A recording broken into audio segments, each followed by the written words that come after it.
Finalement, on s'aperçoit que différents plateaux, on voit France 5, on voit C'est à vous l'avez mentionné tout à l'heure, ou C'est dans l'air. BFM TV. Voilà.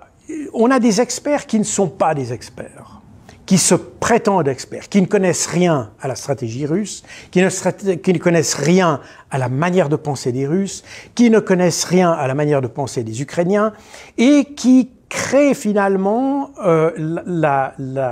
comment dire, qui se créent une histoire par rapport à leurs préjugés, à ce qu'ils ont entendu lors de la guerre froide. Beaucoup de textes, d'ailleurs je ne suis pas le seul à le dire, et ça c'est aussi beaucoup de commentateurs, surtout américains, qui l'ont constaté. En fait, on a simplement remplacé le terme URSS par Russie. Voilà, c'est tout simple.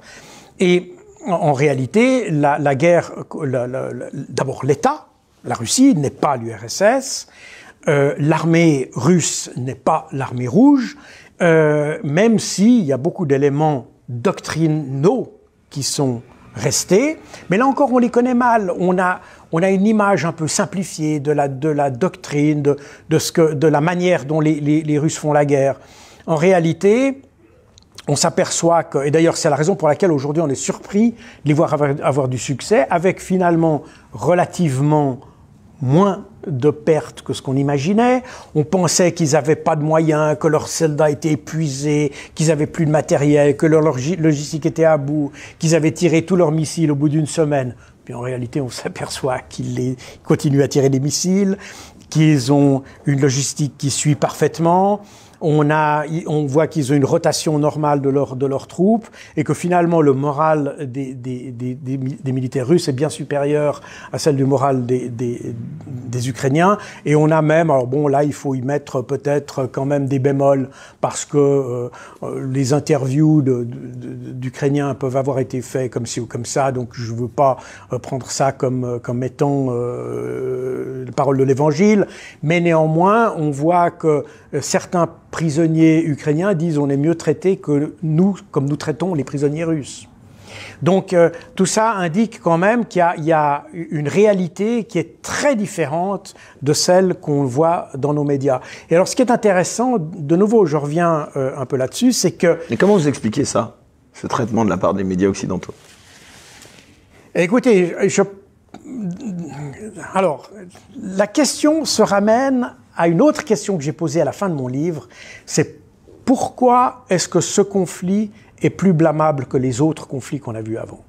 On n'a jamais vu, alors il y a eu des pays comme les États-Unis qui ont menti devant le Conseil de sécurité à propos de l'Irak, à propos de l'Afghanistan, et on a pratiquement tous les pays occidentaux ont mené des guerres de conquête, des guerres d'invasion, ils ont massacré des civils, ils ont pratiqué la torture, tout ça a été fait par les Occidentaux, et pourtant, on n'a jamais eu de sanctions, jamais eu de condamnations, il n'y a jamais eu de sanctions financières, on n'a jamais créé des coalitions pour imposer des sanctions au niveau international, etc. Donc là, on le fait sur la Russie. Et je pense que ce qui se passe actuellement avec la Russie, c'est que, d'abord, ça sert manifestement à un objectif qui n'est non pas européen, mais qui est américain, qui a été énoncé depuis très longtemps d'ailleurs, qu'on a retrouvé dans des écrits stratégiques et doctrinaux américains, enfin très longtemps, 2019, hein, on a des écrits qui décrivent exactement la situation qu'on a aujourd'hui à propos de la Russie, avec l'objectif d'isoler la Russie. Donc tout ça est dirigé pour cette stratégie américaine. Et pour que ce soit cohérent, il faut que ce soit supporté par un narratif. Et c'est pour ça que nos médias se sont fait un peu les serviteurs de la stratégie américaine. Et ce qui est intéressant, c'est que les médias européens, et alors c'est évidemment très très fort quand vous allez dans les pays de l'Est, les pays baltes, la Pologne, la Slovaquie par exemple, c'est évidemment très virulemment anti-russe. La partie francophone de l'Europe a également ce côté qui est même un peu surprenant parce que ça ne correspond pas à notre tradition, mais bref, très anti-russe. Dans les pays anglo-saxons, on a déjà une approche beaucoup plus nuancée. Déjà avant la guerre, les Allemands avaient un regard beaucoup plus nuancé sur donc ce qui s'est passé en décembre 2021, par exemple. Les Allemands avaient un regard beaucoup plus nuancé sur la situation, beaucoup plus modéré que les Français. Je pense qu'en France, il y a, chez les pays francophones, mais c'est quand même un peu la France qui donne le là, il faut le dire, il y a un côté... Il y a quand même un côté très absolutiste quelque part. Hein. Je sais pas. Il y a un côté. On essaye d'avoir des sortes de formater un peu les esprits beaucoup plus que dans les pays anglo-saxons. Il y a déjà ça. Et puis il fallait supporter ce narratif qui est un peu contre nature contre la Russie. Et je pense que la virulence du discours reflète l'aspect un peu contre nature du discours contre nature qu'on a eu contre la Russie. Parce que finalement, comme je l'ai dit, si j'étais ukrainien, j'aurais certainement pris les armes contre la Russie. Ça ne fait aucun doute. Si mon pays est attaqué, je prends les armes. Comme vous l'avez dit, je suis colonel, je suis colonel d'unité d'élite, et pour moi, ça ne fait aucun doute. En revanche, quand on est en dehors du conflit, quand on a le privilège d'être en dehors, c'est-à-dire d'avoir le privilège de pouvoir prendre du recul par rapport au conflit, c'est pas notre rôle de venir mettre de l'huile sur le feu. Un journaliste allemand qui me posait une question, je lui disais, c'est un peu comme si vous êtes sur le trottoir et vous voyez une vieille dame se faire agresser par un voyou. Est-ce que vous vous asseyez à côté puis vous dites à la vieille dame, vas-y, bats-toi? Ou bien vous essayez de les séparer. Il est normal que la vieille dame essaye de se débattre, mais pour quelqu'un qui est en dehors, le premier rôle, c'est de séparer les deux. C'est pas d'encourager la vieille dame à se battre. Et c'est un peu la problématique que je vois ici en Europe vis-à-vis de l'Ukraine. Peu importe qui est le méchant et le gentil, à partir du moment où on est en dehors du conflit, il faut profiter de cette position stratégique privilégiée pour essayer de réparer, séparer, et essayer de faire évoluer les choses dans le bon sens, plutôt que d'encourager l'un à aller au massacre. Et c'est finalement, on le voit maintenant ces jours, l'Ukraine, et de l'avis, d'ailleurs c'est pas moi qui le dis, ce sont les Ukrainiens eux-mêmes, ils disent ils perdent 1000 hommes par jour. Donc ça fait grosso modo 200 et 500 tués par jour. Et puis les 500 autres, c'est des prisonniers, des blessés et des déserteurs, qui perdent tous les 3 jours l'équivalent d'une brigade. C'est absolument énorme.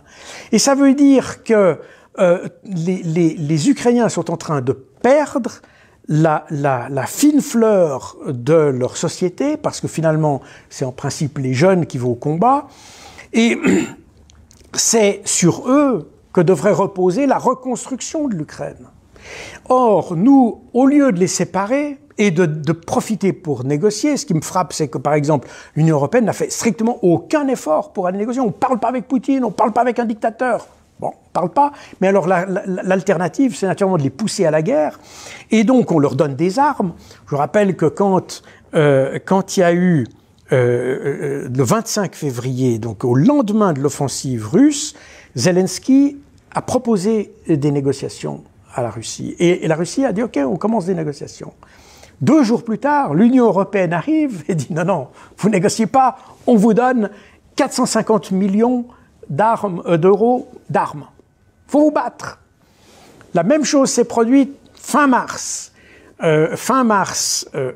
Zelensky a fait une proposition assez audacieuse, il faut dire, aux Russes. Les Russes ont dit « Ah, ça nous intéresse, on est prêt à discuter là-dessus ». 2 jours plus tard, de nouveau 2 jours plus tard, l'Union européenne arrive et dit « Non, on vous donne un deuxième package de 500 millions d'euros d'armes ». Et Boris Johnson est venu en plus là-dessus et a dit à Zelensky que s'il ne retirait pas sa proposition, on l'aiderait plus. Donc, on voit que les Occidentaux ont tout fait pour envenimer la situation, pour pousser l'Ukraine à se battre. Alors, qui est quelqu'un qui a été l'initiateur? On pourrait d'ailleurs en discuter, mais admettons. Mais ce qu'il y a de sûr, c'est que nous n'avons rien fait pour apaiser les choses, et au contraire, on a poussé l'Ukraine à finalement se détruire. Et c'est pas pour rien que le président du Mexique a dit récemment, en commentant la politique américaine, c'était à l'occasion, je crois, de la réunion des pays, de l'organisation des pays américains. Le président mexicain a dit la politique américaine, c'est en fait, nous fournissons les armes et vous fournissez les cadavres. Et c'est effectivement ce qu'on fait. Et pour moi, quand je vois ce qu'on raconte, ou ce que croient, parce qu'on ne sait pas ce qu'on raconte, mais on sait ce que croient nos politiciens, eh bien on voit qu'ils ont une image qui, à mon avis, est totalement fausse de la réalité. Et c'est la raison pour laquelle les décisions qu'ils prennent tombent à plat. Et que les décisions qu'on a prises contre la Russie se retournent contre nous parce qu'elles ont été basées sur des prémices ou des préjugés faux. On pensait que l'économie russe était faible, on la comparait, si vous regardez encore les émissions de C'est dans l'air de 2021, on compare à plusieurs reprises l'économie russe à celle de l'Italie, par exemple. Or, on constate...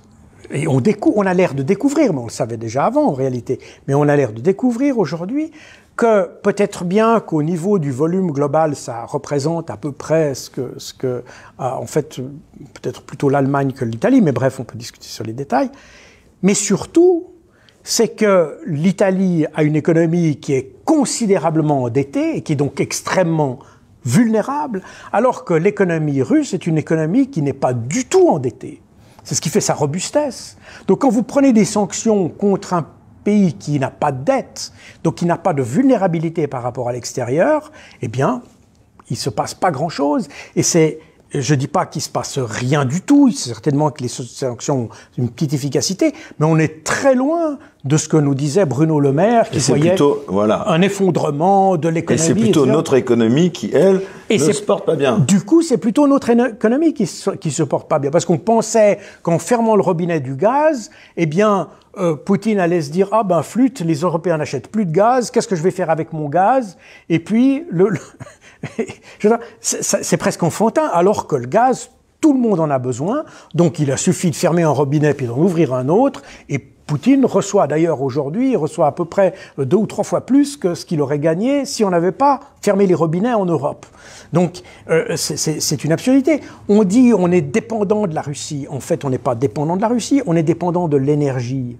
C'est quelque chose de très différent et on le constate aujourd'hui parce que quand on va fermer les robinets de pétrole, d'huile, etc., de gaz russe, eh bien, il faudra quand même l'acheter quelque part. Et on va être dépendant d'un marché qui, lui, est beaucoup plus sauvage que la Russie.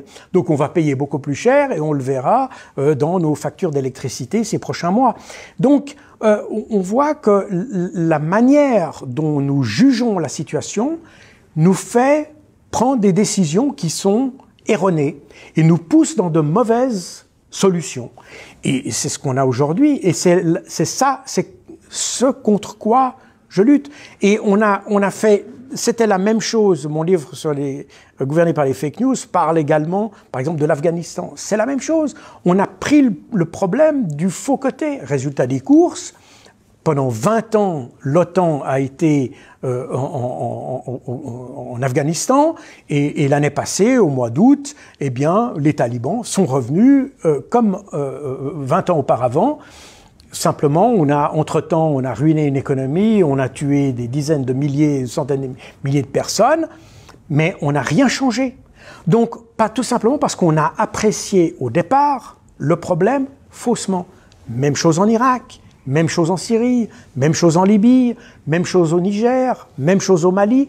On n'est pas capable de juger une situation en se mettant dans les chaussures de l'adversaire, en quelque sorte, et de regarder la réalité telle qu'elle est. On veut toujours voir la réalité telle qu'on voudrait qu'elle soit. On vous dit aujourd'hui, la Russie est faible, leur armée est au bout, ils n'ont pas de logistique, etc. Or, quand on regarde la réalité, on s'aperçoit que c'est plutôt le cas de l'armée ukrainienne, et qu'en réalité, on a créé de faux espoirs en Ukraine, alors qu'en réalité, on aurait dû leur dire dès le départ, écoutez les gars, il faut essayer de calmer le jeu, on va essayer de trouver une solution diplomatique, on va essayer de trouver une solution. C'est d'ailleurs exactement ce que disait Henry Kissinger.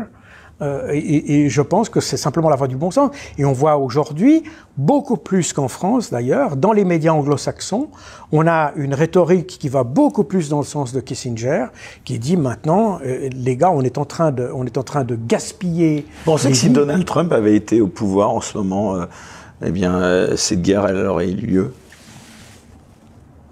Je ne sais pas, c'est difficile à dire parce que Trump était un idiot.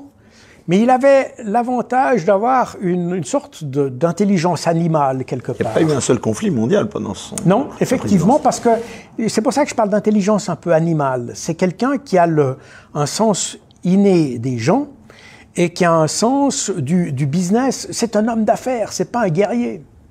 Et pour lui, un problème, il a toujours une solution que l'on peut négocier. Et ça, c'est un avantage que n'a pas du tout Biden, qui est un idéologue, et qui est entouré d'idéologues. Anthony Blinken est typiquement ces idéologues extrêmement rigides, on pourrait dire presque psychorigides. D'ailleurs, Blinken, incidemment, est originaire d'Ukraine.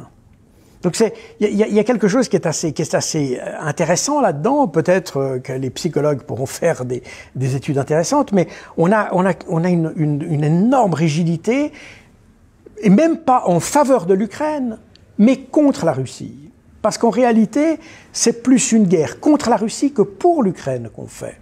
Et d'ailleurs, de nouveau, c'est pas moi qui le dis, c'est même Joe Biden qui a dit. En fait, ce qu'on fait, c'est se battre contre la Russie.